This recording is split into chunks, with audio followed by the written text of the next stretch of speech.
Alô, Universo Sertanejo! Alô, Agrociente! Aqui é Cláudio Vilela. Em Alemanha, olá Brasil. Gente, hoje aqui nós vamos falar com Humberto Vitorino. Humberto Vitorino, conhecido por Malaquias.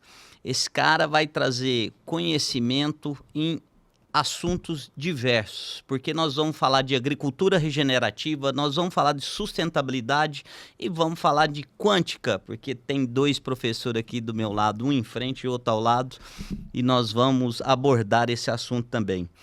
Humberto, muito obrigado pela sua presença aqui com a gente, né?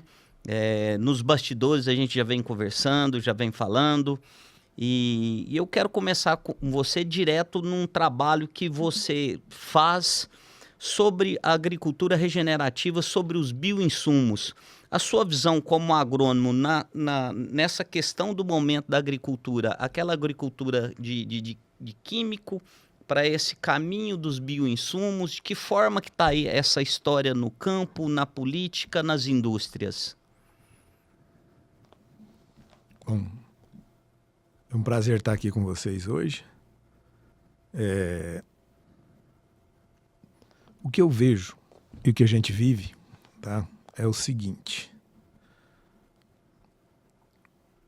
Vamos dar uma relembrada, pelo menos da minha época, desde que eu praticamente me formei para cá. Nós estamos falando de 30 anos, mais ou menos. No início, quando eu ainda fiz colégio agrícola ainda em 1987, 89 em Rio Verde. Tá? Eu saí de uma família de proprietários rurais ali no município de Tumbiara. Meu pai já foi um dos pioneiros de plantar soja naquela região. Na época se plantava o FV11, AC8, isso praticamente não se aplicava quase nada de defensiva agrícola, né? Então era uma ou nenhuma aplicação para lagarta, uma ou nenhuma para percevejo, e se ia depender do ano, se chovia muito não dava lagarta e tal. A gente usava fertilizantes e corretivos, digamos assim, e uma ou duas aplicações de agrotóxico, digamos assim. Tá? E isso foi muito tempo.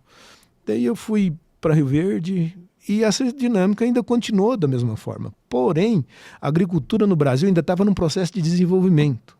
Porque se a gente for analisar direitinho, a agricultura brasileira é uma agricultura muito jovem. Porque os primeiros... Quanto tempo tem o Brasil? Nós foi 500 e poucos anos, né? Tá, mas de efetiva atuação na agricultura foi nos primeiros colonos europeus para o sul do Brasil, onde trouxeram aquelas sementes, ou seja, logo depois da abolição da escravatura e um pouco antes, com a história do café, da cana-de-açúcar, onde tem aquela história da monocultura e tal, né? Mas a agricultura... Não dá 200 anos? Ou vai, 300 que seja. Que 300. Mas agora... Eu fiz quanto tempo atrás de boteco? De 300 anos. Eu falei, gente, é muito jovem. Porque você pegava o meu pai, né, em memória, com 75 anos de idade. Eu falei, cara, mas, 75, sabe? E aí você vê o que realmente a gente está falando. É muito jovem. Porém, a agricultura, ela que favoreceu ou permitiu a fixação do homem num determinado território. Ele deixou de ser nômade, né? Sim. Então, a agricultura ela tem uma história 3.000 anos praticamente antes de Cristo. José do Egito, filho de Jacó, foi escravizado nos campos de trigo do faraó, né? Ele que inventou um sistema de irrigação de baldear e ficou famoso por aquela história toda. Mas essa é outra história. Eu quero dizer o seguinte, no Brasil ele é um país muito novo, tá?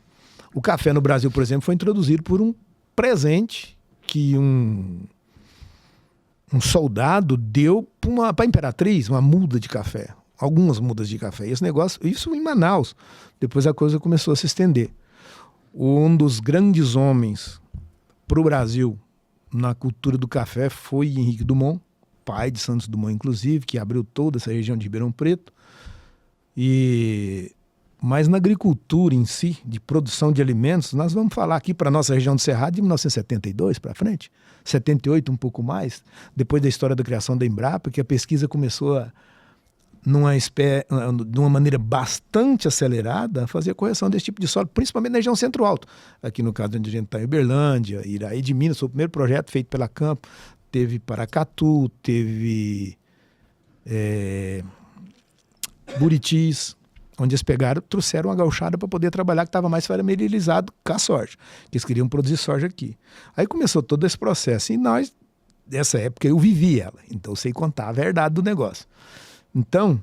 Tava lá presente. Tava presente. Eu, com 9 anos de idade, eu fugia da escola para guiar um cinquentinha para aprender esterroachão no sistema. Então, eu vivi isso na pele. E saí do colégio agrícola e fui fazer agronomia. Depois da agronomia, no período que eu estava no curso, meus pais se separaram e depois, quando eu saí, eu fui para o mundo trabalhar, né? Não deu para trabalhar com eles. Então... quando eu saí da faculdade em 1995, o Brasil produzia 35 milhões de toneladas. Olha a diferença que nós estamos hoje, cara. E se usava muito pouco insumo, mas já estava naquela, em função do crescimento da agricultura no Brasil, que estava, assim, estava numa média de 15% ao ano. Isso para faturamento de multinacional é uma loucura, né? Tanto é que na época, quantas multinacionais existiam? Um monte. Nunca foi explorado por mercado brasileiro. População na época em torno de 120 milhões.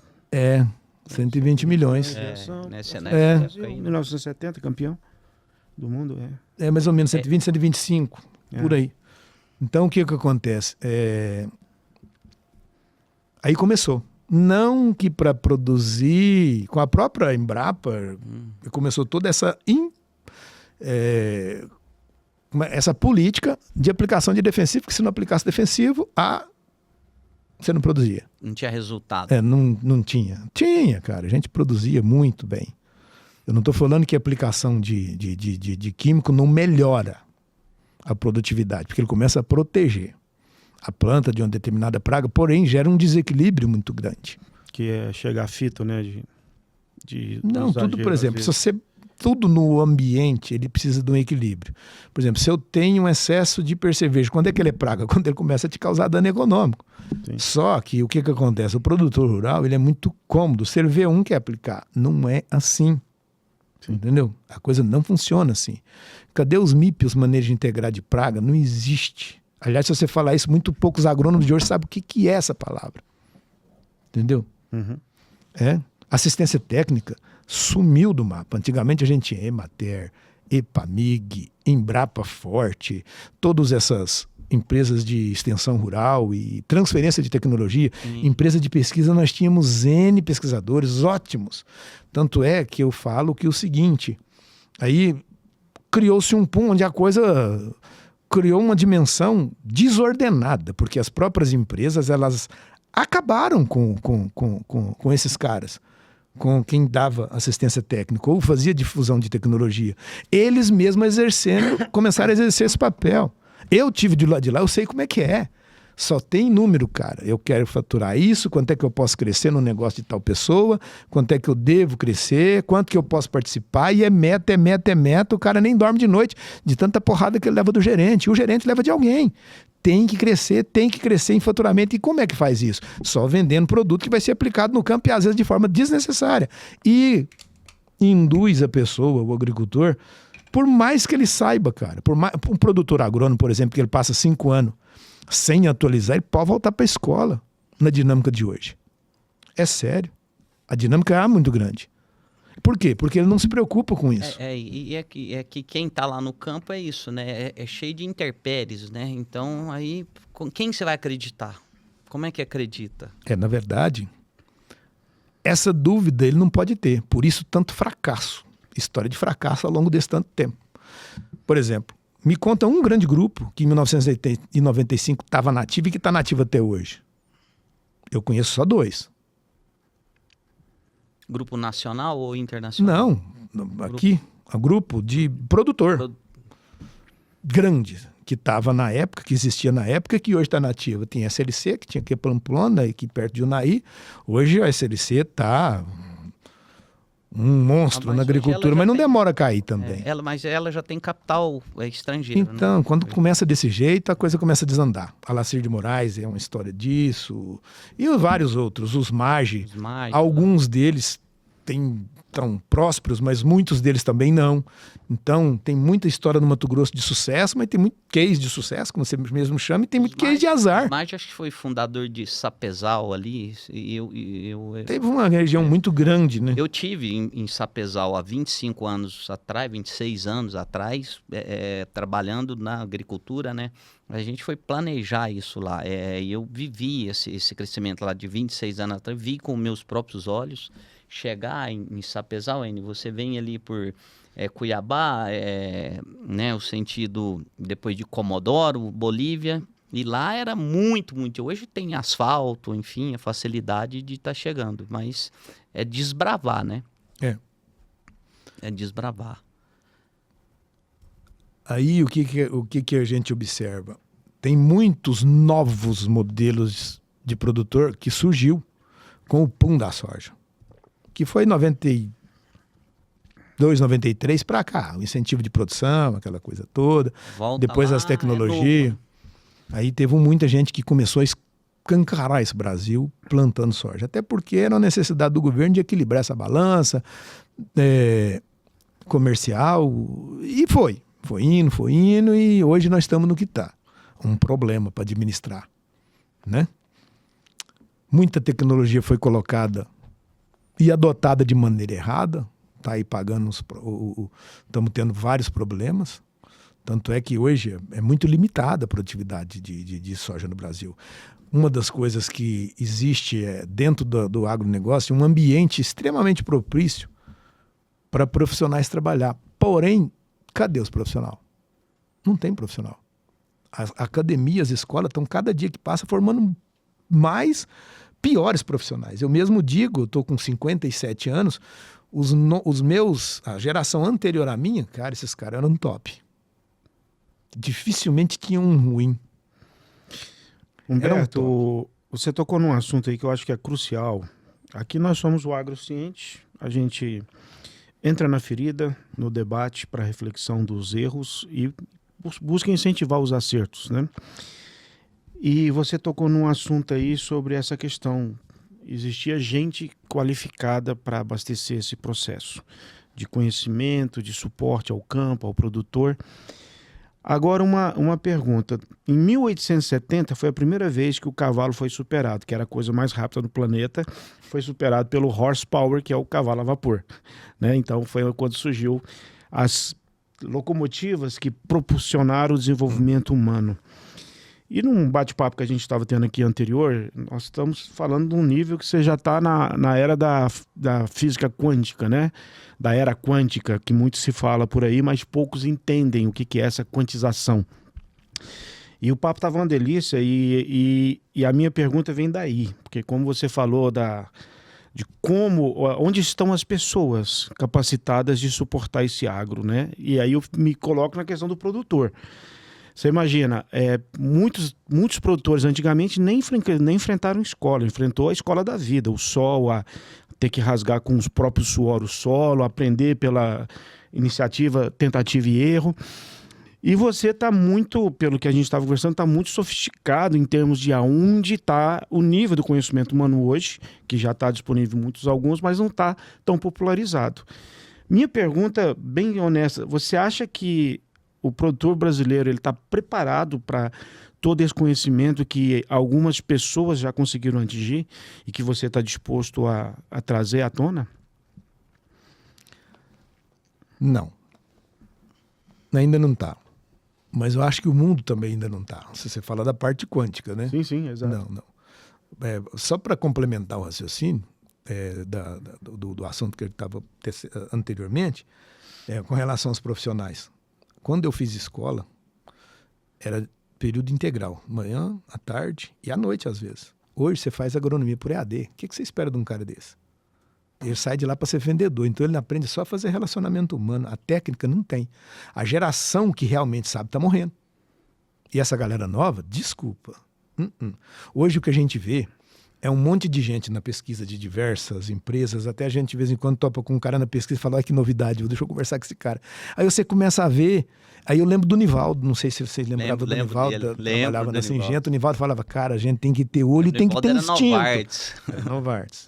Na época ele estava na base. Então era O cara tem que ter olho e tem que ter instinto. Se isso não tiver, não dá certo. Tá? Eu conheço um hoje. Por exemplo, o Savelli, que trabalhava na Novartis, cara. O cara era o Fancelli. O Fancelli ainda está vivo, né? O Savelli morreu. Então, cadê os novos pesquisadores? O protocolo também mudou. O protocolo das próprias empresas. Porque o que acontece? A empresa que está no mercado, ela determina os objetivos que ela quer. Então, ela quer um monte de gente à toa e a escola faz esse tipo de gente para ela. Ela quer um relacionamento, uma política onde se dá bem com o agricultor, puxa o saco, leva pra zona, faz o caramba, faz churrasco, bebe no boteco e sai com o pedido pronto e 30 do 4. Para aumentar número. Para aumentar número. Se o cara vai pagar ou não, já é outro papo. Olha aí a turma como é que tá. Doutrinado e robotizados. Doutrinado e robotizado. Isso não tá certo. E o pior de tudo, se julgam especialistas, cara. Eu fico difícil de fazer uma previsão de como que vai acontecer. Sério. Não tem. Sou consultor. Consultor do quê? Biológico, por exemplo. Nós estamos no universo do biológico. Eu estou no universo do biológico desde 1917. 1919 eu entrei no GAS, que é o Grupo Associado de Agricultura Sustentável, que nasceu justamente pela necessidade de a gente aprender a usar. 97, é isso? 17. 1917. 2017 eu entrei pro GAS. 2017, mas a gente já usava biológico lá em 1902, onde a Embrapa mesmo batia o papo inicial lá. Batia baculovírus e ensinava a gente a colocar para lagarta dentro do tanque. Depois as próprias condicional para vender de milim, para vender lanate, não pode fazer isso daqui. Então elas mesmas mataram o biológico, mas a gente usou porque era cômodo. Quem usa inseticida químico não precisa fazer levantamento de praga. Deveria. Mas ele coloca 3, 4, 5, 6, 7 aplicações, vê um lá e taca. Não é assim. E de vez em quando, hoje, a gente, cadê o pano de batida? Tem gente que não sabe o que é isso. Coloca na linha, coloca. Os professores não ensinam. Também eu acho que eles não sabem. Ou seja, o que você disse é... Não estou dizendo todos, tá? O biológico, na verdade, é uma prática do campo. O biológico, né? O biológico não é bem uma prática do campo. Existe um processo. Reagindo dentro do ecossistema natural. Aí o que acontece? Chegou um momento em que começaram a fazer análise dos produtos. Aí começaram a achar defensivo agrícola no leite na mama, no leite de mama em Lucas do Rio Verde das mulheres. O índice de câncer subiu absurdamente. Eu não estou colocando a responsabilidade em cima disso, mas não deixa de ter. Eu acho que a dinâmica da vida, ela é um precursor para isso aí, e o estresse também, mas a alimentação julga muito, porque você está colocando molécula no seu corpo. A indústria sofre isso. Por exemplo, o chumbo era permitido na gasolina e gerou câncer de muita gente. Às vezes não é nem má fé do agro. Não, não. Um aprendizado com o tempo, né? Tanto é que muitos produtos que se utilizavam no início, 1940, 50, vários grupos químicos, hoje já não usam mais. E o pior é que o Paraguai ainda traz essa porcaria contrabandeada e alguns agricultores usam porque aquilo mata, aquilo controla, entendeu? Uhum. De coisas que aqui o nosso produto não estão mais tendo uma eficácia de controle. Depois veio a parte da biotecnologia, né? Quando lançaram toda a história, eu lembro até que o pessoal ficava acampado ali em 1996, 97, ali na frente da Monsanto. Os ativistas, né? Até sair a lei de biotecnologia, que permitiu. Quando lançou aquilo, a gente estava lá dentro, entendia bem o processo, já estava começando a estudar mais, aprofundar mais nas técnicas. As técnicas são as mesmas até hoje. Aí eu comecei a ver que tudo era igualzinho demais. Eu falei, isso aqui que vocês vão implantar nisso aqui, isso vai dar pau lá na frente. Não, mas a gente vai fazer uma zona de recuo, que é para... Falei, ninguém respeita isso não. Porque o que vai acontecer? Todo mundo não vai mais precisar para aplicar para lagarta, nem para perceber a tal da intacta, né? Da soja. Mas na época para Roundup, que seja, qualquer uma delas, o cara planta, o agricultor planta, na esperança de não ter que mexer com aquilo mais. E isso aí vai plantar uma beirada que chama, mas não vai mesmo. Você pode tentar fazer de tudo, ele não vai fazer aquilo. Faz 1 ano, faz 2, mas depois não faz mais. Os órgãos de fiscalização e controle nem exigem muito essa... E o pior, ainda acabou criando um negócio danado, que é os ROIT. De crédito de ROIT, de venda de uma moeda. E que eu, no meu ponto de vista, eu acho caro. E aí, quando deu em 2015, eu comecei a ficar sem tesão de trabalhar. Entendeu? Você olhava aquela ali, nossa... Que trem esquisito, é parece que dava um desconforto. Foi quando eu conheci uma turma em Mineiros. Lá na época estava o Rogério Vião, o Bizão, que trabalhou comigo na Brascalb, o Eduardo Martins. No primeiro encontro, terceiro encontro deles lá, o primeiro encontro deles lá, em Mineiros, para falar de agricultura regenerativa. E aí, daí para frente, a coisa virou moda, entendeu? Agricultura regenerativa. Vimos também o plantio direto ser instalado naqueles kits. Participei demais da conta da difusão do processo de plantio direto. Bom demais, mas todo mundo, né, quando entra na prática, entra de cabeça de qualquer jeito. Hoje, o plantio direto para nós no Brasil é um baita de um problema. Inclusive, no próximo mês agora vai ter em Goiânia o Encontro Nacional de Plantio Direto. Um dos temas a ser tratado é a compactação, cara. Você acha que você diz um problema no sentido que dependendo de região ou dependendo do clima? Não, enfim. Da maneira como que ele foi introduzido. O plantio direto não estamos criticando, ele é ótimo. Porém, a introdução dele, o que muita gente fez? Abre uma pastagem de abertura diária. Abre a pastagem, primeiro ano, segundo já taca direto e pronto, acabou. Faz uma correção. Não é assim, pô. Entendeu? A minha pergunta é exatamente esse ponto. Você falou duas coisas, né? Você falou essa questão, vamos falar, receptividade do conhecimento. A gente tem uma lacuna aí, né? De que o tempo hoje parece não estar muito propício, porque falta pessoas de excelência ao nível que já há conhecimento humano. E o outro problema é a visão imediatista do produtor. Talvez seja um fenômeno mundial, né, o imediatismo, mas o produtor brasileiro certamente, né, porque a gente vem de uma cultura extrativista. Aí a minha pergunta é, você, sabendo de tudo isso, em tese com conhecimento na mão do que funciona, do que deveria ser o futuro, minha pergunta é, para onde caminha a humanidade, especificamente o nosso produtor brasileiro? A agricultura brasileira está passando por um processo de refino, digamos assim. Com o pão da soja, muita gente entrou no negócio. Uns saíram, outros quebraram, mas a mão de Deus está agindo, eu penso assim. Tá? A mão de Deus está moldando tudo de novo. Tudo novamente. Opa, isso está tudo errado, não é assim que eu quero. Por exemplo, os produtores os ambiciosos, eles estão ou entrando em recuperação judicial ou prestes a entrar. Tem uma teoria aí de que o dinheiro está mudando de mão, ou seja, o poder, né? O dinheiro está mudando de mão, observa para você ver. Todo mundo que entra em recuperação judicial, na sua grande maioria, não sabe nem rezar. Entendeu? É capitalista ao extremo. Faz os negócios de qualquer jeito. E outra, adora participar de festas, promoção de... É aquilo que a gente estava acabando de falar anteriormente. Tá? Daquilo que teoricamente Deus não aprova. E aquele que trabalha certinho, de preferência aquele que mora... Eu tenho aqui na nossa região, que tem vários exemplos de gente, de produtores de verdade, que levanta cedo, dorme tarde, acorda e respira o agronegócio, já levanta cedo, manda uma mensaginha de Deus, coloca no status do WhatsApp dele. Esse cara, tá bem.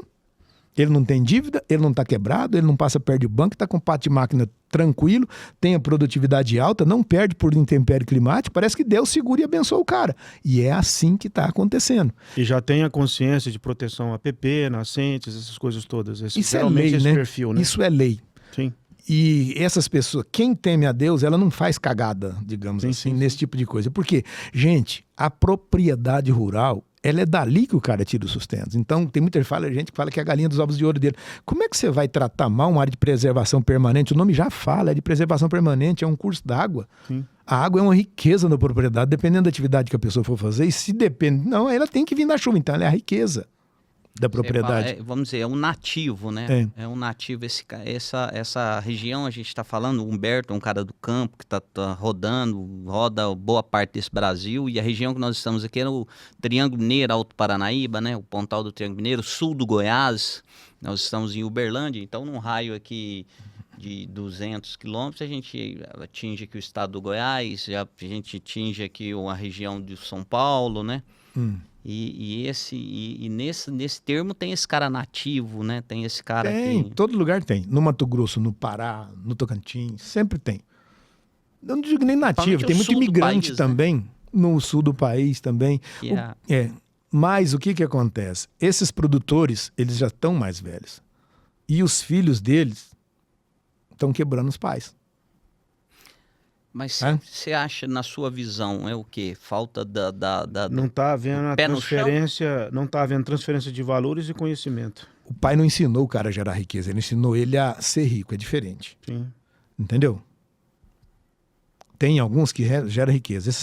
Tem um cliente meu aqui de Araguari, eu não vou falar o nome dele, mas os filhos dele, desde 4, 5 anos, teve um dia que eu cheguei na fazenda, tinha um guri de 7 anos pilotando a colhedeira, eu falei, não é possível. Vai ter problema com o Ministério do Trabalho, com a Infância e da Juventude.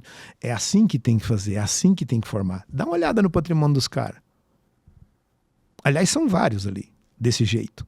Então é a cultura. E eles estão meio familiados.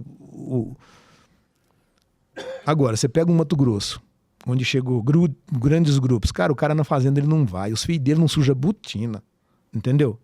É sério, aqui em Uberlândia mesmo, nós temos alguns grupos aí que estão com grandes problemas de RJ. No começo você falou, né, que o agro é o que permitiu a sociedade acontecer, porque é onde se aglomera uma quantidade de pessoas para ficar no lugar. Que permite a fixação, senão seria nômade, né? Você teria que ficar buscando um alimento, então a capacidade de cultivar ali numa região onde você é o seu habitat. E uma das coisas de perpetuação, porque quando se fala em sociedade, se prevalece o coletivo, ou seja, o bem-estar coletivo é o que garante uma sociedade se manter ali coesa, né? E essa transferência de valores, transferência de conhecimento e talvez até de ideal, me parece que isso está se perdendo. Como é que a sociedade rural, vai conseguir passar esse bastão, a perpetuação dessa cultura de poder fazer o agro continuar sendo esse agro que é o motivo que sustenta a vida? Na verdade, essa é uma pergunta difícil demais de responder. Eu imagino, tá? Aquilo que eu estava te falando, Deus está moldando novamente as coisas. Quem não tem aliança com Deus vai perder as terras. Isso é fato. Quem conduz uma empresa dentro, hoje, do universo, com finalidade ou de explorar ou de sobressair em cima dos outros, desculpa, mas não vai funcionar. Eu vejo um negócio mais regionalizado e aquela ambição de crescer demais, ela vai ter que acabar. Entendeu? Certo dia, eu não me lembro, acho que foi até eu vi uma entrevista, acho que do Marcelo Prado. Para que eu vou duplicar meu patrimônio? Se ele não vai me trazer felicidade. Essa visão vai voltar a ter. Entendeu? Essa visão vai voltar a ter. Hoje o cara quer comprar fazenda, comprar do vizinho, comprar de todos eles e aumentar, quer ser o maior. Isso, cara, vai ter um basta. Tá na cara que isso está acontecendo. Tem muitos aí em diversos setores que não. Vejo a regionalização de todos os polos comerciais, onde toda a comunidade sobrevive. Você quer ver um negócio complicado? A cana-de-açúcar, por exemplo. Chega na região de Ribeirão Preto, Sertãozinho, o pool da cana ali da Alta Murgiana, aqui na nossa região, Planura, onde tem cana, a miséria vem junto. Eu te explico por quê. Sul de Goiás, ali na nossa região, onde a cana tomou conta, eu vou te explicar por quê.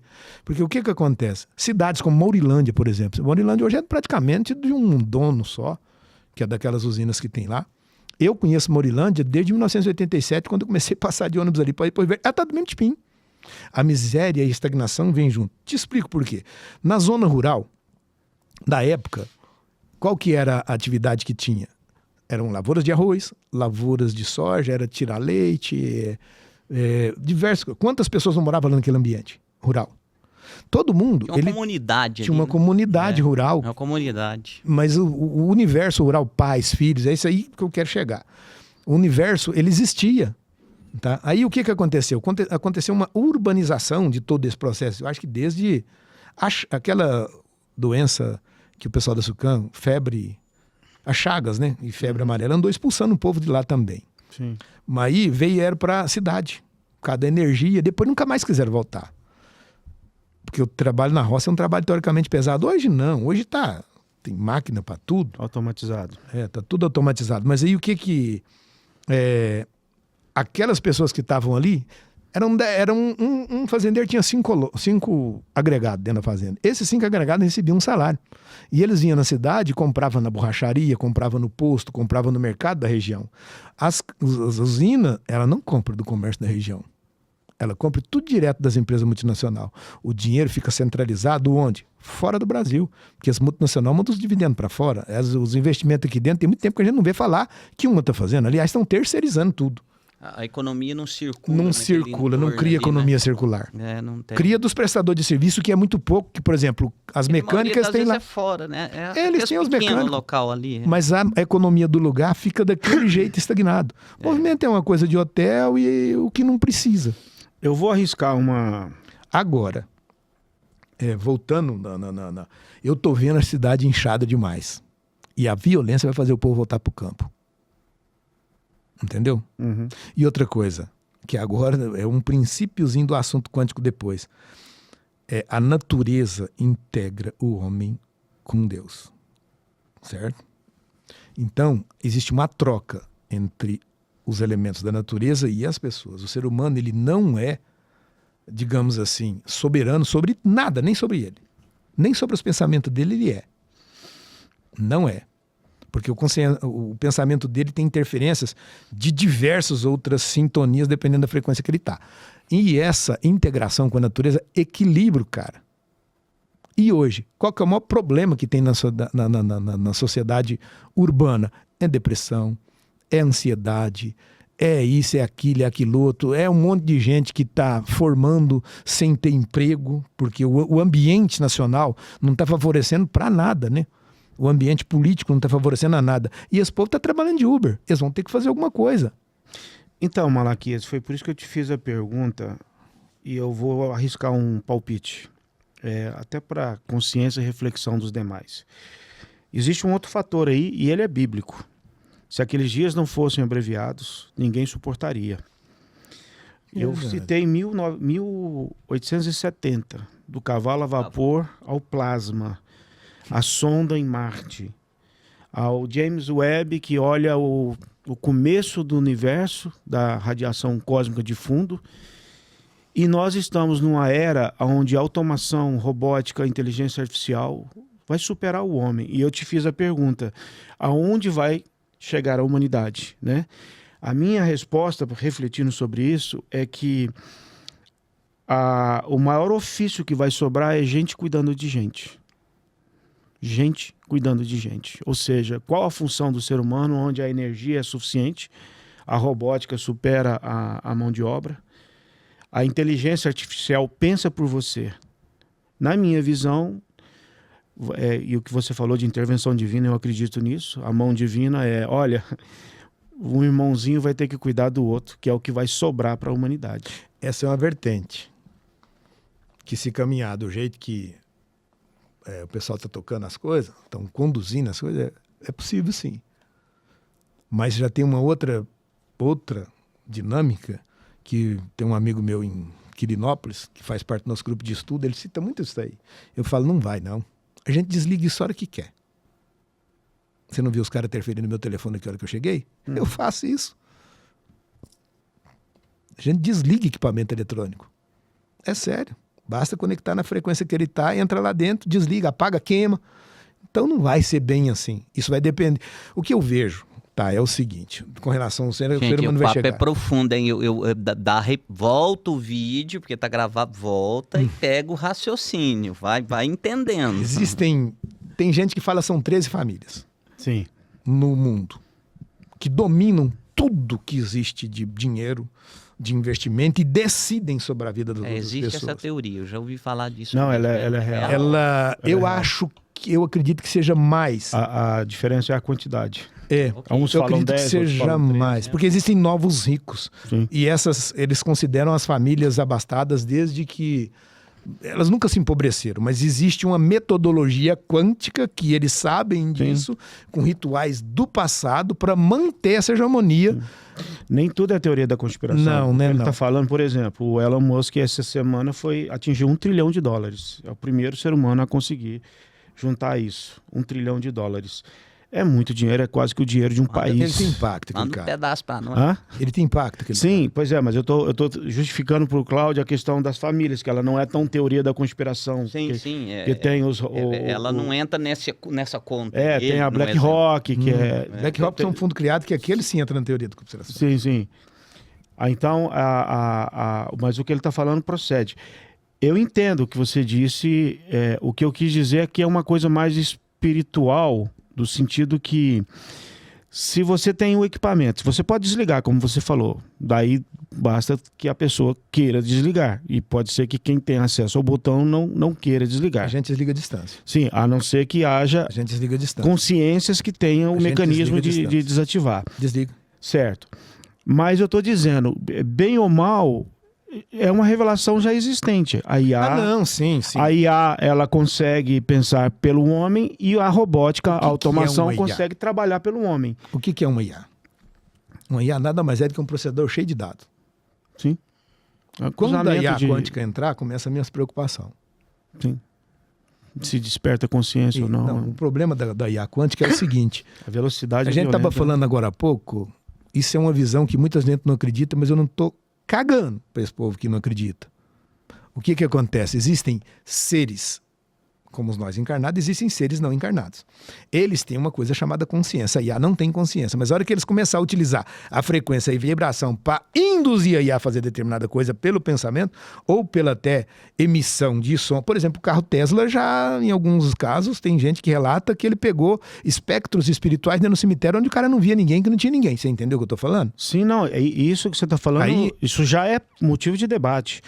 Que a consciência metafísica, para não ficar muito religioso, porque algumas pessoas podem se sentir desconfortáveis, existe consciências que transcendem a matéria, que entram ali no campo da metafísica, e essas consciências, sim, elas teriam acesso via a quântica, né? E quando o mundo tiver também energia suficiente de sustentar toda essa energia que precisa processar quantidade de informação. Isso é a coisa mais simples do mundo. Sim. Sim. A energia é simples. Para suportar a quantidade de informação, né? Tudo energia, frequência e vibração, se explorar ela própria. Sim. Aí entra o tal do movimentação eletrônica gera. Agora sim, voltando para o mundo da agricultura com a energia e com a física quântica, Um raio, cara, faz um estrago danado. Hã? Exato. Agora sim, a gente... eu não me aprofundei no conhecimento, não sei qual o conhecimento também, mas de influenciar a quântica, a física quântica, de influenciar as gotas, o sereno, a mudança de determinada gota, pingar, aumentar o fluxo da água numa agricultura. A gente faz isso já. Estamos começando os testes. Já fizemos demais, fazer chover, fazer sol. Proteger a planta de uma determinada situação climática. Porque o que acontece? Não tem como você fazer chover num lugar que não tem nada. Mas onde tem os sinais, você faz com que elas se concentrem e desaguem. Basta você fazer a junção disso. Sobre isso. A gente faz isso. Tem gente que aplica cloreto de prata, né? Cloreto de prata. Se não tiver, a China usa muito isso para iniciar uma formação. Aquilo é só para dar peso em partícula. Agora não, a gente muda. Cria o íon que atrai e provoca os elementos da natureza, a física quântica condensação. consegue dominar eles. Esse é o meu medo. Então o que acontece? Você direciona o vento para ele agrupar. E depois o peso da gota é uma consequência de partículas sólidas que já tem lá, de poeira e um monte de coisa. A gente já fez chover em muitos lugares onde não tinha possibilidade de chuva. Então, para você entender, Claudinho, tudo isso que você falou, inclusive a sua pergunta, nós somos considerados uma sociedade 0,7 naquela escala Kardashev, negócio assim, que são 3 civilizações, uma que controla a energia do próprio planeta, que controla o seu sistema solar, controla a galáxia, né? A número 1 é que controla, inclusive, a energia das estrelas, por isso que ele falou sobre energia.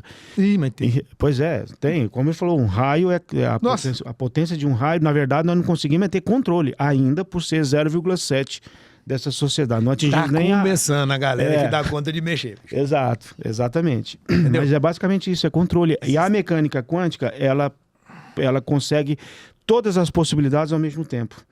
Essa é uma da questão. Mecânica quântica é uma nomenclatura que deram para achar que aquilo que nós estamos... Eles chamam de fenômenos...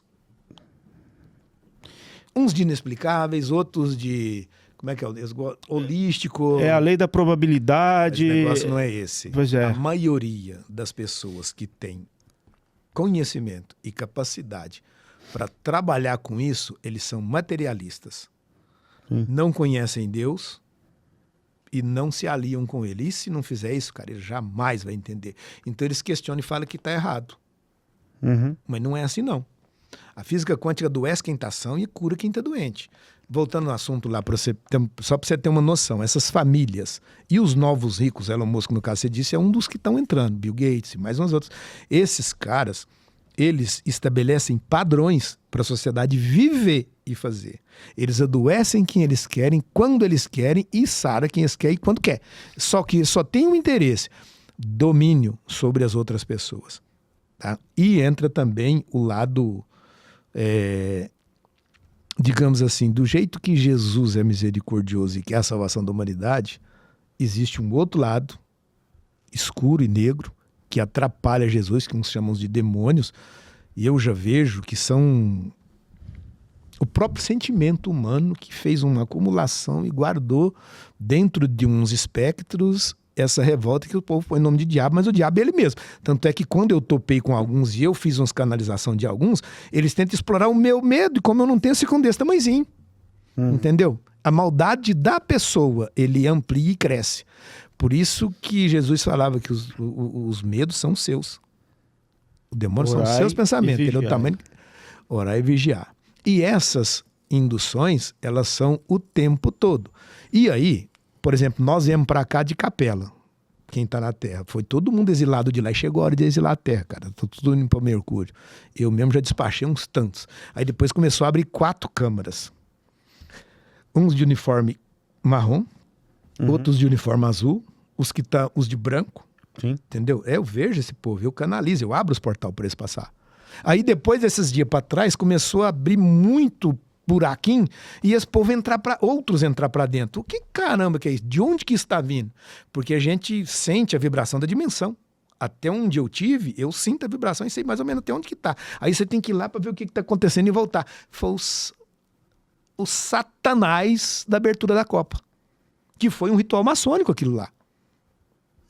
O cara falou, dentro da radiestesia radiônica, aquilo é eu vou lá. Eu vou nos Incas, vou nos Astecas e vou nos Maias, naqueles tempos, para tirar as egrégoras que tem ali naquele lugar, que esses filhos das putas ficam aproveitando aquela energia de dor e sofrimento, que elas não saem até que alguém neutralize. E eu aprendi a trabalhar com o neutro, com o vácuo. Com o positivo, com o negativo é fácil. O com o neutro já é um pouco mais difícil. Eu fazer a neutralização disso, tanto do positivo quanto do negativo, e embolar isso e mandar para outra dimensão e fechar. Pois é, mas essa visão de Capela, ela, se você for olhar ela com um olhar mais... pensando nesse Deus bondoso, misericordioso... Ele nunca foi. Pois é, seriam missionários que vieram para a Terra, trazendo conhecimento, não moralidade, alguns, né? Muitos deles não moralidade, mas seria tipo assim, um impulso para a civilização humana. E agora nós estamos num momento de transição, aonde... Essa chave pode virar, na sua visão, algo nesse sentido ou não? Vai virar, querendo o povo ou não, entendeu? Por exemplo, foi dado um prazo. Tudo na vida tem um prazo. Deus nunca foi misericordioso, cara, ele é justo. Tá? É sério. A expressão misericordiosa... Jesus é misericordioso, não só... Sim, mas eu falo, a expressão misericordiosa é que um justo ele também não é punitivo. Ele pune? Sim, mas eu falo não com interesse de prejudicar, mas a punição é didática, é mais ou menos isso que eu estou dizendo. Punição didática. Não é o sentimento de, você fez, está aqui o beliscão. Não, é o sentimento didático. Tá aí, Davi. A isso eu chamo de misericórdia, entendeu? Tipo assim, o pior quando que seja... você cumprir aquilo, você volta. É educativo. É educativo. Sim. A punição por educação. Beleza, é isso mesmo. Bom, mas então fala pra gente aqui um jeito da física quântica, pelo menos nesse caminho aí, de um jeito assim, mais simples de entender, entendeu? Tem como simplificar algum caso de entender? É energia, é o sol, é o raio, ou esse formato, é ondas, de que forma que fica mais fácil das pessoas que não conhecem ou não acreditam de entender um pouco disso? Deixa eu organizar um raciocínio aqui. Pode organizar, vamos lá. Mas, cara, se você buscar o conhecimento matemático, físico, estatístico e essas outras coisas para tentar compreender parte do quântico, você não vai conseguir nunca. Sim. Porque sempre que você vai querer colocar um cálculo matemático que a ele não tem, não dá, não equaliza, não tem equação quântica para isso. Tem algumas equações que, por exemplo, o que o povo entende por quântico? Qubit, como é que chama aquele que eles estão querendo substituir pelo byte? É o qubit mesmo. Sim. E uma fração um pouco menor. Mas tem fóton também que eles conhecem e o Alstom, né? É porque é uma métrica, a quantização pacotes quantizados, né? É uma quantidade de energia que elas é preciso acumular uma quantidade de energia para que haja o salto. A mecânica, né, aspas, quântica é basicamente isso. Mas esse salto você faz ele com o tempo e você volta ele para trás. Esse salto direto, principalmente na linha do tempo, você vê alguém querendo fazer. Principalmente árabe, chinês, escocês, e eles usam essa ferramenta. E a gente vê, toda vez que isso acontece, minhas costelas de baixo dói. Entendeu? Então, eu quero saber assim, ó, por exemplo, para aquele que está nos ouvindo, né, que não vou falar de matemática, de cálculo, poxa, porque a gente falou em ondas, em transmissão, em sol, a lei da atração, né, ela pode se conectar, isso tem espiritualidade, entendeu? É uma forma de se conectar. Cara, essa palavra espiritualidade, desculpa a chureza da expressão, mas isso é bem, digamos assim... Longe? Tem nada a ver. Certo. Tá? Então, não tem milagre, não tem religião, não tem nada. É o que vive. É a interação que a gente tem que fazer com o meio. Só isso. Ele respondeu essa pergunta no começo, quando ele falou a palavra equilíbrio. A quantização é assim, qual a energia ou esforço ou atividade ou consciência ou pensamento necessário para no cultivo regenerativo eu equilibrar a natureza daquele cultivo. É basicamente isso, não é? É mais ou menos isso. Você quer, falando da parte da agricultura, o que a gente faz? A gente neutraliza o que está de errado ali, meu. É possível. É possível. Entendeu? É possível, sim. Existem umas ferramentas meio bobas. Você sabe que a água é um baita de um transmissor de tudo, né? Ela grava as memórias. Entendeu? Isso foi já medido cientificamente, inclusive. Capacidade de cristalizar, etc. Ela, a hora que eu tiro ela da garrafa, ela é neutra. Certo. Ela é neutra. Aprendendo aí, galera. Tá? A hora que eu tiro ela da garrafa, ela é neutra. Por que tem muita gente que fala em ionização da água? Ionização pode ser positiva ou pode ser negativa. Entendeu? Certo. Quer ver? Alguns usam... Um aumento da... Não, alguns usam água fluidificada, fluidos. Fluidificada é uma concentração... É uma espécie de carga energética ao elemento água. O que o homem vai fazer e arrancou agora, gente? Isso aqui é um pêndulo. Quem criou isso aqui foi Galileu. Chamava energia pendular. Galileu? Aí aqui, ó. Tá vendo? Ele tá paradinho. Tá vendo? Tá vendo que ele tá paradinho? Tá paradinho aí. Dá sua mão esquerda. Faz assim com ela. Vai. Você tá com o telefone perto de você? Tô não. Tá longe. Tá só o computador. Aqui, vai dar choque em mim, não. Isso aqui é o seu campo eletromagnético. Você tá vendo a minha mão mexendo? Não. Tem equipamento que mede isso. Eu ando com o pêndulo que pra mim é mais fácil. Eu tenho um punhado de equipamento. Tá, beleza, né? Agora pode colocar a mão direita dentro da água. À direita? Põe o dedo aí dentro. Põe aqui? Pode. Sim? Tá E bom. agora? Ela gravou a sua frequência nela. Quer ver? Pega aqui. Como ela não está corrente, dá essa mão. À esquerda? Aqui, aqui, ó. Esse é o seu campo eletromagnético. Né? Aqui, ó. A água, ó, quando você tocou nela, como ela não está movimentando, ela ficou com a sua frequência eletromagnética. Entendeu?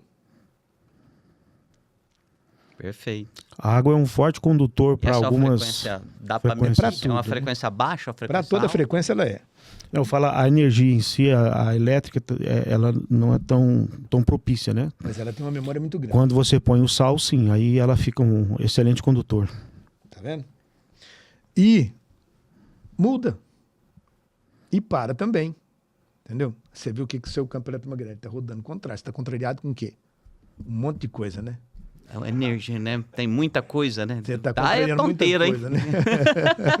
Quer ver agora? Olha só como é que é. O Opa, negócio da ei. física quântica. Quer ver? Vamos lá. Olha aqui. Ó. Esse é o seu campo eletromagnético. Tá na esquerda, na mão esquerda. É essa mesmo. É médio pela esquerda.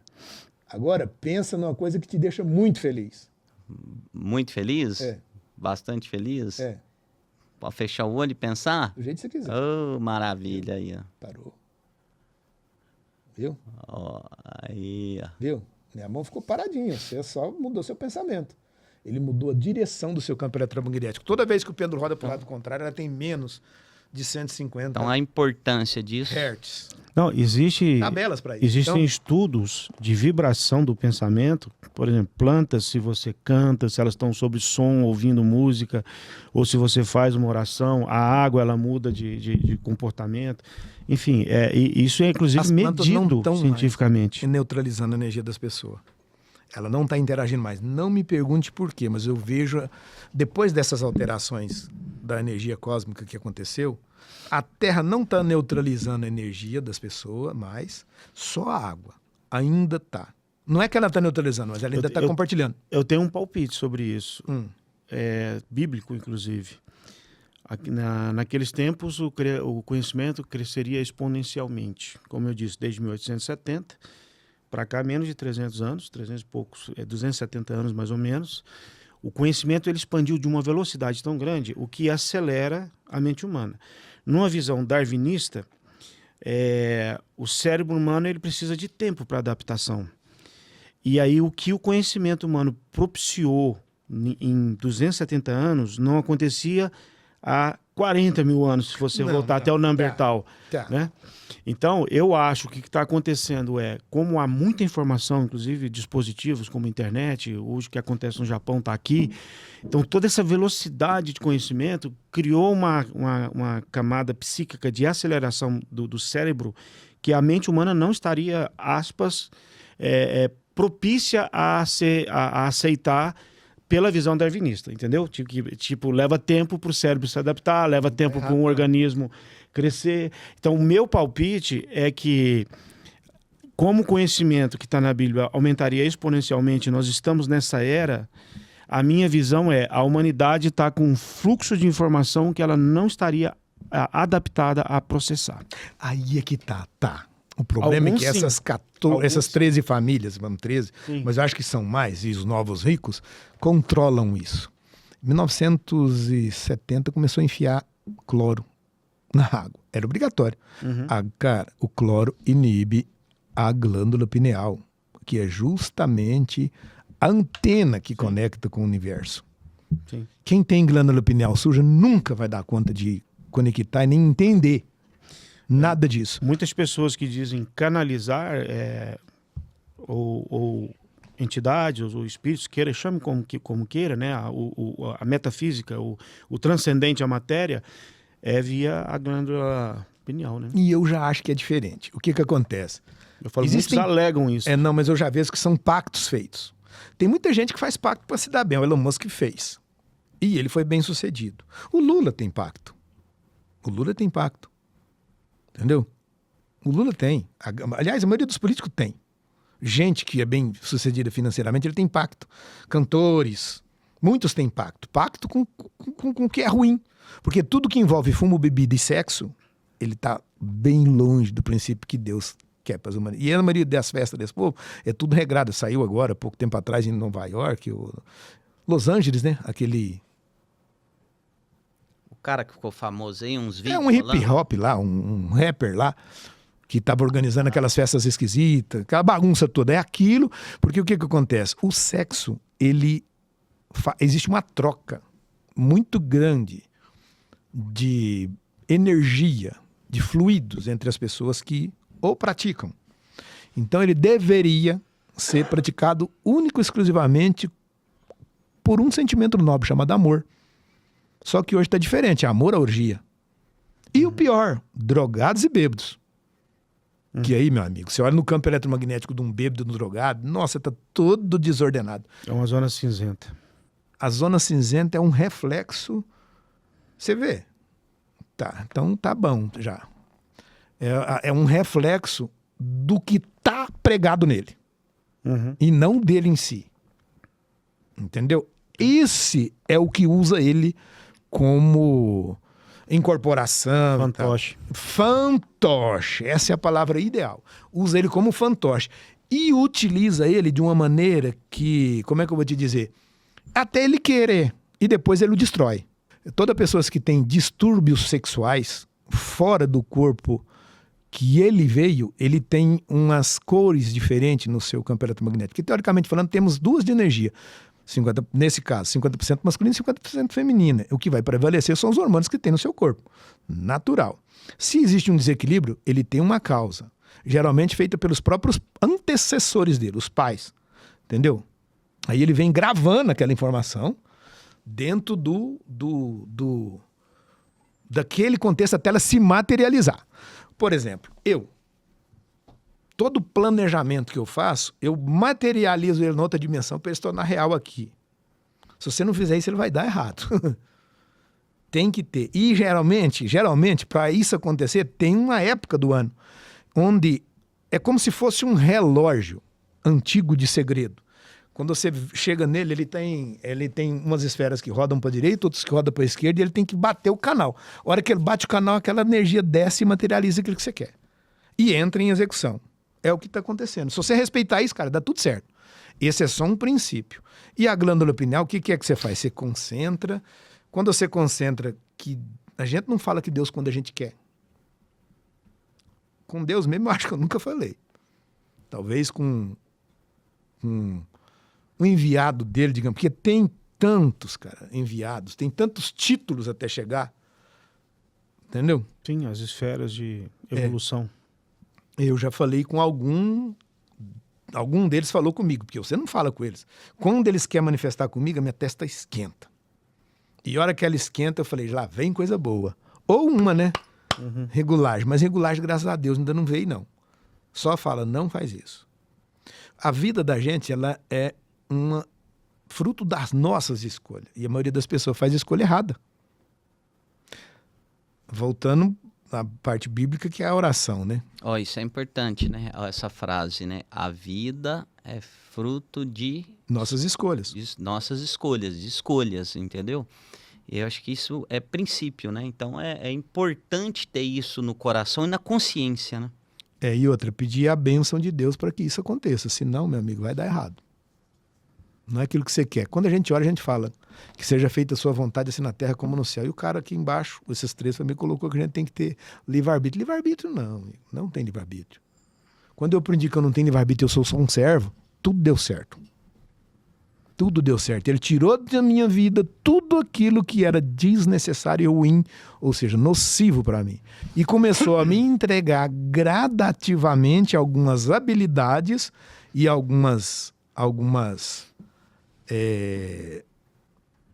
capacidades intelectuais e de começar a desenvolver algumas coisas. Por exemplo, eu criei um herbicida,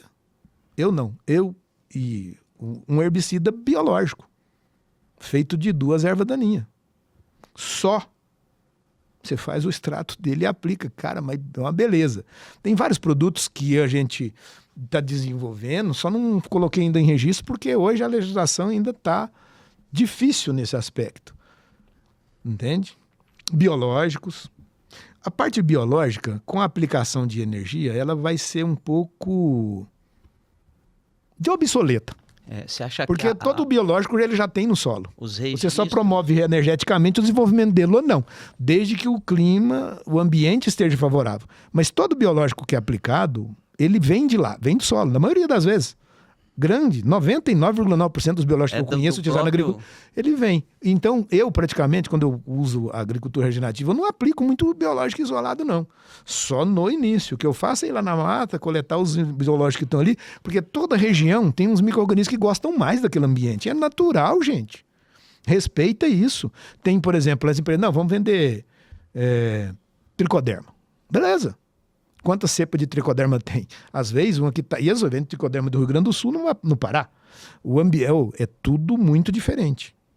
A única coisa que sai bem feitinho, que eles fazem muito bem feitinho, é uma maneira de acondicionar isso por um período longo de tempo, sem precisar de geladeira. Só isso. Mais nada. Porque os que a gente faz no campo, se você deixar dentro de uma carreta para fazer aplicação e ficar lá 2 horas no sol quente, já era. Você não está aplicando nada mais. Ou uma quantidade muito pequena daquilo que deveria ter sido aplicado. E o diesel está muito caro, você faz aquela operação e acaba jogando dinheiro fora. Mas é só. Mas eu peguei esse tricoderma, igual eu vi aqui um cara dentro do nosso grupo, divulgando a aplicação de uma terra preta de índio. Isso não vai dar certo em alguns lugares.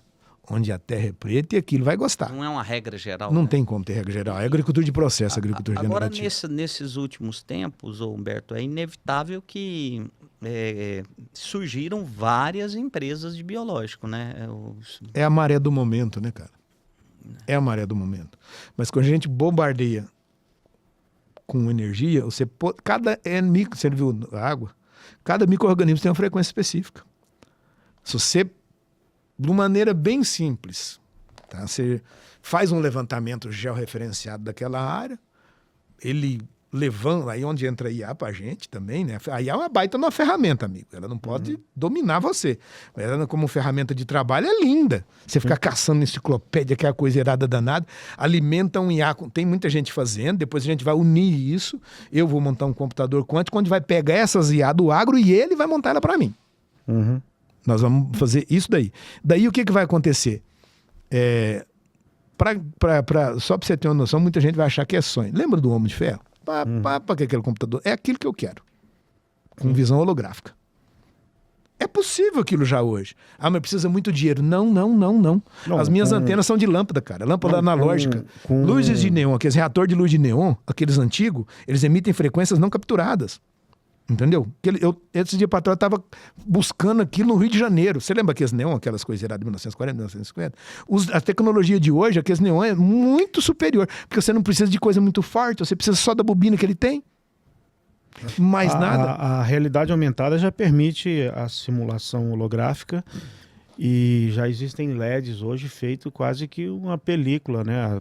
Então, assim, está muito perto. Está perto. Aí queremos... Hoje já tem a cirurgia... né, holográfico. Então quero mais ou menos montar algo parecido com aquilo e em evolução. A saída vai ser isso aqui, ó. A saída vai ser a água, porque se você ela é um cristal, se você for analisar. Vejo vidros com prismático, sabe aqueles prismáticos? Sim. Pois é, mas eu falo que a película de água num fragmento muito pequeno, ela poderia servir como base de tela, entendeu? Aí vamos botar os especialistas lá para ver, mas pode ser sim. É um cristal. Não duvido. Voltando também na sua experiência, agronômica e na sua visão de mercado, a gente falou aí do registro de novos produtos no biológico e tudo. Mas existe a parte on-farm, que é trabalhada desde o que você falou, desde o princípio lá, né? E a indústria. Esse interesse, ele está ajustado, está equilibrado ou tem chocado o desajuste?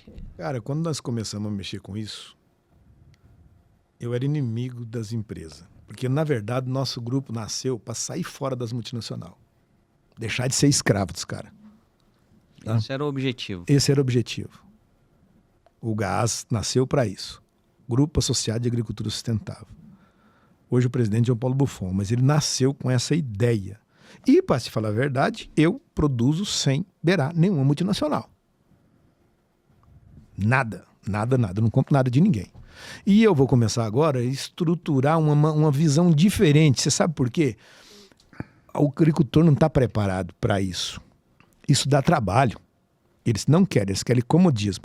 As empresas multinacionais que estão investindo no mercado para aplicação, para desenvolvimento, não tem muito o que fazer pesquisa naquilo, não. É só aprender com a natureza aquilo que ela mesma vai fazer, porque você está lidando com vida. Uhum. É logicamente que o cara tem que observar, mas você já vem, desde que o mundo é mundo, a gente está resgatando que a história, enterraram os antepassados nossos, eles estão resgatando. Aí fala, pesquisa isso, pesquisa aquilo, uma cepa diferente disso. Mentira. Entendeu? Ele isolou uma que ele encontrou e acredita que ela pode ser um pouco melhor. Sei lá, vamos ver, ué. Testar. Vamos colocar. Mas você não acha que a devida velocidade que o mundo está tendo, o cara, ele mesmo produzir o seu insumo biológico, que seria as on-farms? Pois é, mas não vai chegar uma época também de ter que terceirizar isso, porque é mais Na verdade, o pessoal não dá conta, não. Um ofício em cima do produtor, não. Não dá conta, não. Salvo que o produtor pode fazer personalizado para a sua região, me parece muito lógico que ele seja autoprodutivo. Em Rio Verde tem um modelo que funciona muito bem. Associação. É uma associação, porque não é só produzir um farm, tem todo um processo ali, tem a cepa a ser produzida. Quem que produz essa cepa para ser distribuída? Que o agricultor só, se ele for produzir só isso, ele é inviável. Ele tem que pegar essa cepa de alguém. Tem N laboratórios que produz. Aí a gente pega na associação, a associação produz a cepa e manda para multiplicação nas fazendas dos associados. Funciona igual um relógio. Dos isolados. Os múltiplos a gente pega nas próprias fazendas. Eu vejo e sou adepto às comunidades regionalizadas. Ou seja, a gente usa os isolados e multiplica quando tem necessidade. Eu não tiro o químico de uma vez. Pois é, mas é o que eu estou tentando fazer um parênteses. Uma equação, na verdade, porque o mundo ele tem os seus interesses comerciais. Você está falando de multinacionais que dominam o mercado vendendo defensivos, aspas, tradicionais ou convencionais, que têm resultados já confirmados, e vem essa nova filosofia, os bioinsumos e a possibilidade de autoprodução. Ou seja, autorregeneração, você pode produzir o seu... E aí como fica o conflito, né, entre o futuro de uma multinacional e os que são autossuficientes no plantio, como você disse, você é autossuficiente, você não depende de uma multinacional. Aí a pergunta como ficaria isso? Ou vai chegar uma tendência, ou vai haver públicos que preferem terceirizar e outros preferem fazer caseiro, porque ali atende a personalização regional, entendeu? O local. Produzir biológico conforme não é fácil. Tanto é que agrobiológica, salubio, já há algum tempo tentaram, tem muitas plataformas dessas que já estão voltando para trás, o cara não quer. Aí as multinacionais estão colocando o que a gente chama de produto de partilheira. Uhum. E usa. Então vai ter dois públicos, o que usa um farm e o que compra de partilheira. Eu, para ser sincero para você, condeno os dois? Não, eu quero que todo mundo use ou de partilheira ou on farm e pare de usar químico. Porque eu não quero mais comer um mamão cheio de agrotóxico. Eu não quero mais comer um tomate cheio de agrotóxico. Eu não quero comer soja com agrotóxico. Eu não quero comer nada com resíduo que prejudica a minha saúde. A visão nossa é de que lado que você está. De quem adoece ou de quem cura? Essa é a nossa visão. Sim. Aí o que acontece? Como a gente busca algo diferente, daí vem aquela velocidade. A hora que começamos a usar pó de rocha, todo mundo parou. Por quê? Porque pegaram a tonelada do pó de rocha que era 60 conto e foi para 150. Então o zoiudo do mercado atrapalha o próprio negócio. Tá? Por exemplo, as multinacionais têm um problema no negócio do biológico. O negócio do biológico ele é muito barato para se produzir. Nós temos produtos isolados que a gente produz na própria propriedade, que o mais caro que eu já fiz até hoje custou R$4. Os caras vendem praticamente em equiparação com químico. Por quê? Porque aquela aplicação para aquela determinada problema, né, custaria X. Ela não quer reduzir o faturamento dela. Esses caras que pensam desse jeito, eles vão perder. A questão, assim, toda, vamos dizer, é uma grande cadeia, a legislação é complexa, eu li o lobby deles é muito forte, cara. Eu estou estudando um pouco disso, porque é impossível também você adquirir, né, absorver tudo, mas você tem uma produção on-farm, aquela que que não pode comercializar, é para uso próprio, mas também não pode transportar para uma região. Então, Não, mas aí é onde tem das associações, é cooperativa, né? Você põe uma central que eu acredito que vai caminhar e eu vou fomentar isso. Minhas empresas vai abrir um instituto e uma fundação. Instituto Canaã e Fundação São João. O Instituto Canaã é para formar gente. Uhum. Voltado para o biológico, que na grade curricular das faculdades E o não mercado tem. necessita. Mais do que depressa. Mas eu quero trabalhar para o grande ganhando dinheiro, e não quero ganhar pouco, mas eu quero que ele ganhe também. E quero trabalhar de graça para o produtor. Pequeno. Igual aqui, por exemplo, temos o Cinturão Verde. Eu quero dentro do Ceasa uma turma, e esses pequenos produtores, como eles trabalham, ele e a família dele, é muito mais fácil trabalhar com eles. Eles só não têm dinheiro. Ou pouco dinheiro. Tem conhecimento. Não, eles têm amor, que é o mais importante, é o amor pelo negócio que além faz. da mão de obra, eles têm essa vocação, talvez. O amor, a vocação. O que você chamou de amor. O desejo, a vontade, né? De Vou se tomar ocupar. um suco aqui, ó. Nosso patrocinador, Humberto. Ó. Pomar. Esse aqui não tem conservante, não, porque ele é duração 7 dias. É sem mistura para manter ele, né? Nós vimos, o invase é direto da laranja sendo espremida. É isso aqui que eu quero ver. Então, eu vou No futuro. Eu ia tomar no Sem bico, mas conservante, sem aromatizante, é algo não, sem natural. aromatizante. A única coisa que ele isso aí. colocou foi invasar para a pessoa consumir nós a tivemos, longa distância. Pois é, nós tivemos na fábrica, nós vimos o processo de industrialização do suco, é a laranja direto pro frasco. Mas é isso que precisa ser. Sim. E com 7 dias, que é o tempo que demora de uma coisa simples. Fermentar ali. É isso que a gente quer, alimento livre. Por quê? Como é que eu vou organizar isso, meu Deus? O homem, De 1600 o homem pra pensa cá. rápido, rapaz. De 1600 para cá, teve uma... Isso é coisa de Deus e bíblica também. Eu não me lembro o lugar que está na Bíblia, mas eu sei que está lá escrito. Desenvolveu muito a glândula pineal de um monte de gente. Aí o que aconteceu? Eles ficaram onde começou a alquimia, onde começou um monte de coisa. Sim. E a igreja é responsável por matar essa porra aí, cara. Entendeu? Porque eles coibiram começando a Inquisição. Mataram esse pessoal. Isso é genético. Tá? Começaram a ter os genes. Existem... Por exemplo, eu tenho na genética alguma coisa que eles colocaram. Essa habilidade. Meu bisavô era alquimista. Meus materno era meu avô e minha avó era benzedor. Meu avô benzia fogo, cara. E isso era muito comum antes, Era né? A benzedor, quantidade de benzia pessoas. fogo, mexia Hoje na é chuva. raro a gente ver. Explica o alquimista. Mas é aí, bem simples, comum. Só para a galera também entender. Você falou, seu bisavô alquimista? Era da parte paterna. Paterna. Isso, chamava Virgílio Justino. Tá, o que é o papel do alquimista? Ele faz a cura por elementos da natureza. Muitos fazem a transformação de alguns elementos em ouro ou em pedras preciosas. Essa transformação em mutação eletrônica é a coisa mais boba do mundo. Eu só estou procurando um jeito de ter uma força para poder fazer a união desses elétrons, onde transforma. Aquela história de água e vinho que Cristo fez. Cara, ele não fez milagre não, ele fez uma alteração molecular. Simples, entendeu? Uhum. Eu não sei se... Você consegue perceber o calor da mão? Sim, Da minha? sim, Você tá vendo quanto ele eu tô mandando? sim. Pois é, isso aí é o que ele faz. Entendeu? Sim.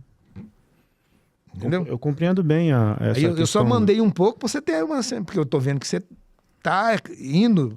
Uhum. Você só tem que tirar alguns Eu preconceitos. Aí vai longe. Eu tenho a mente bem aberta para esses novos conhecimentos, essas novas formas de conversar, né? Tem um lobo cerebral, não sei, que você vai ter que desenvolver ele. Ele tá do lado de lá, aqui, ó. Tem um canto aí que ele tá precisando igualar. A hora que ele igualar, vai fazer assim, tal. Aí vai começar a fechar. Tem muita coisa que a gente não consegue explicar. Até porque nem pode. Uhum. Senão os outros acham que a gente tá doido. É. Não, muita gente vai achar. E eu não me preocupo Eu com também isso. não. Isso para mim, essas conversas para mim é uma delícia. Acho isso... Você quer ver o que eu já fiz uma vez? Eu entrei num ambiente onde o povo começou a encher o saco, eu mexi na barriga deles e tudo deu vontade de cagar. É orgânico. Não, eu Mijar, fico Mas imaginando assim... tem que ficar de bem com esses homens, esses dois.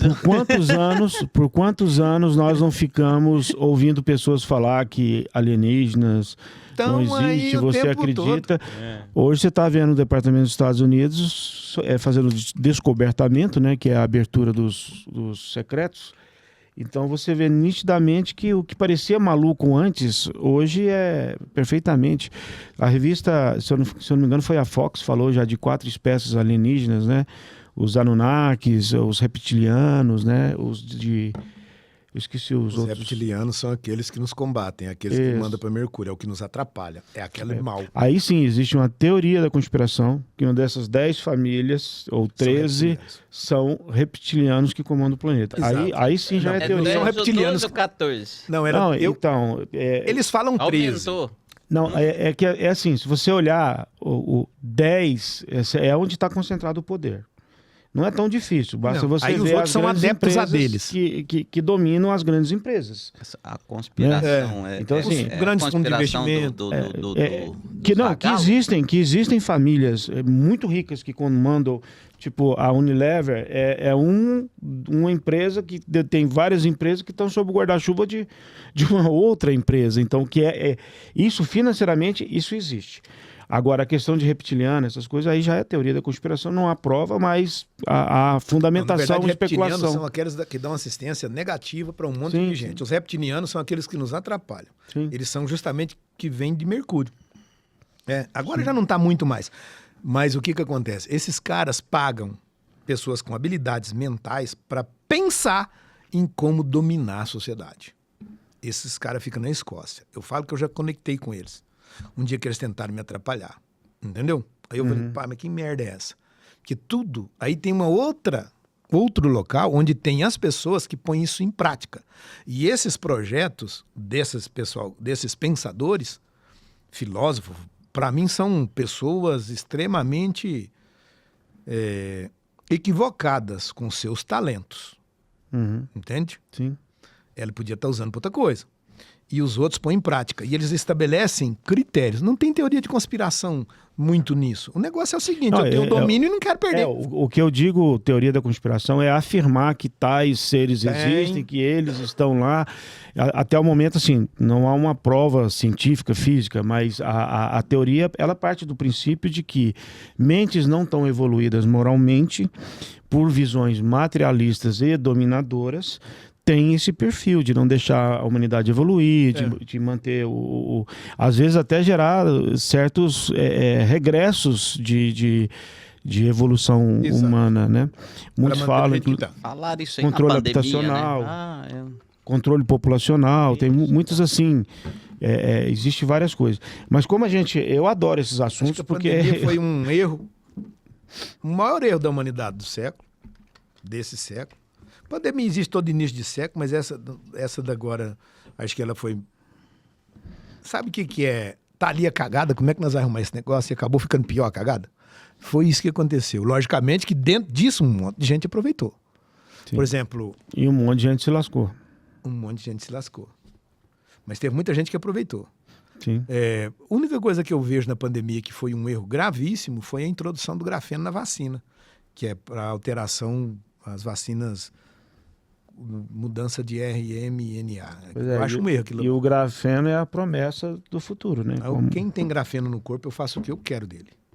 Sim, aí você já está numa etapa mais além, né? De poder... Eles também. Aqui, ó. Sim, mas eu falo em termos de resistência como material para... Não. Caças. Ele é condutor.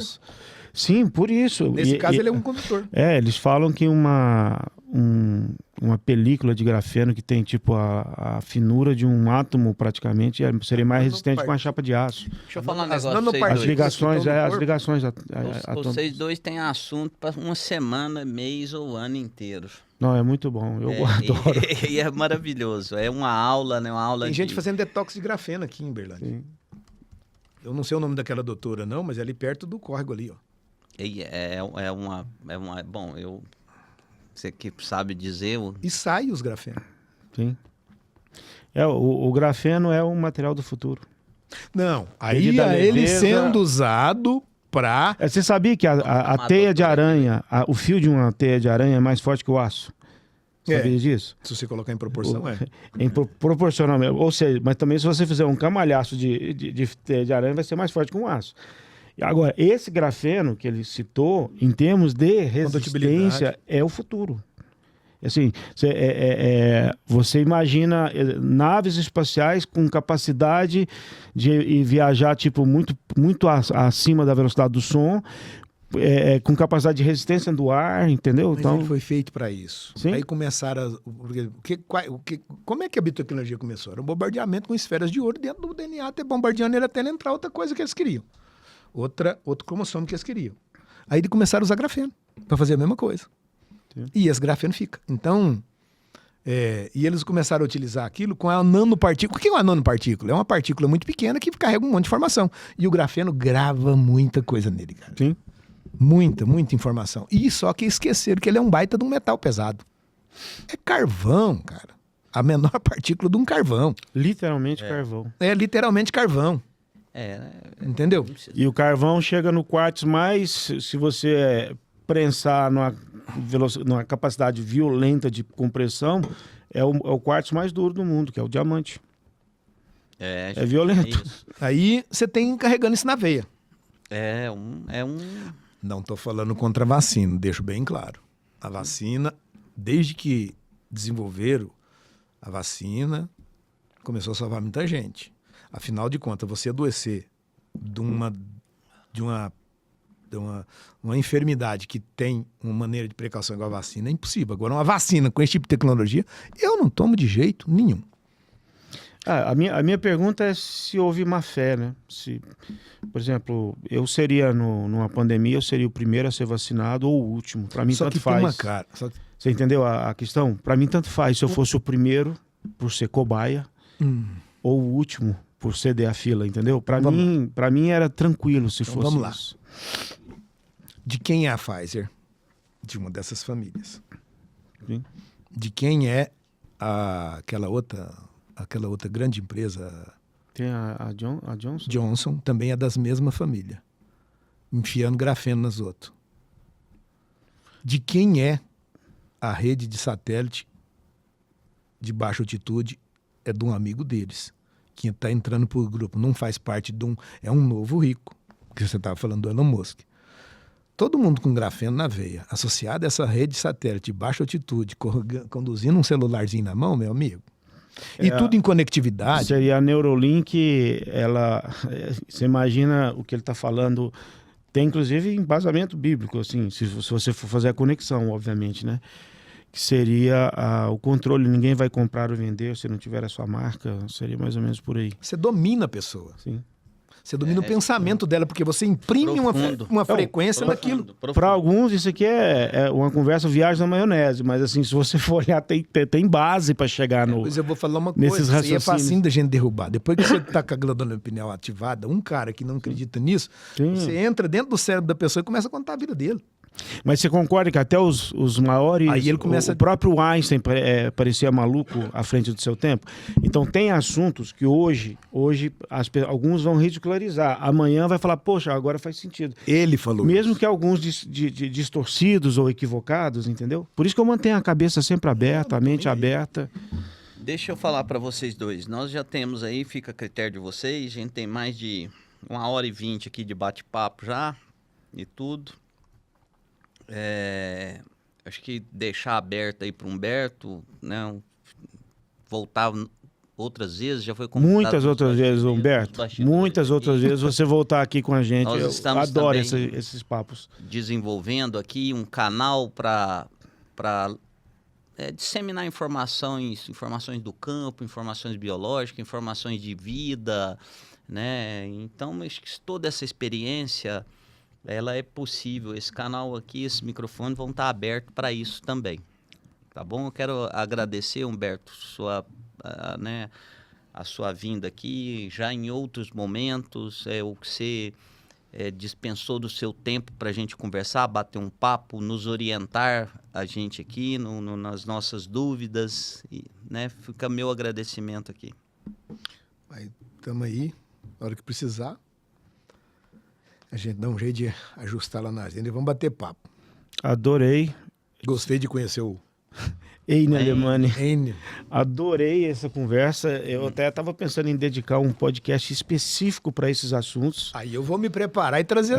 Eu Não, queria. não vou trazer, não. Aliás, vou te confessar. Quando eu tive a motivação de fazer, a gente já tinha um projeto do Universo Sertanejo, o Agrociente veio somando. Eu acho o agro uma questão de segurança pública, porque é o que garante o alimento no mundo, entendeu? Então, estou indo além, né? Aí a gente falou, pô, vamos abrir o canal. Mas tem alguns assuntos que eu acho que já tem público suficiente para um debate, que eu gostaria de dedicar um podcast específico para esses assuntos. Nicho, né? Vamos criar esse ambiente aqui. E aí, assim, convidadíssimo. Eu fico sempre de cobaia com a mão. Não, mas eu trago outros equipamentos. Tá bom. Para mim vai ser uma honra poder a gente Eu trago o Rodrigo.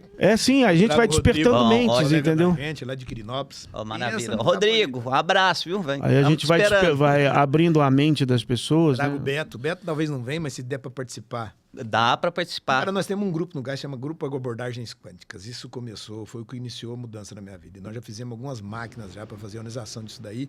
E outras coisas também. O Fomeron mesmo criou uma máquina, ele é gremista, ele vive parando o time do Internacional com ionização na hora de uma partida de bola. Aí eu falo, filho da puta, você não pode fazer isso não. É onde ele age pra ele, né? Vamos manter novas prosas aqui. Agrociente, Universo, um abraço, obrigado. Pronto?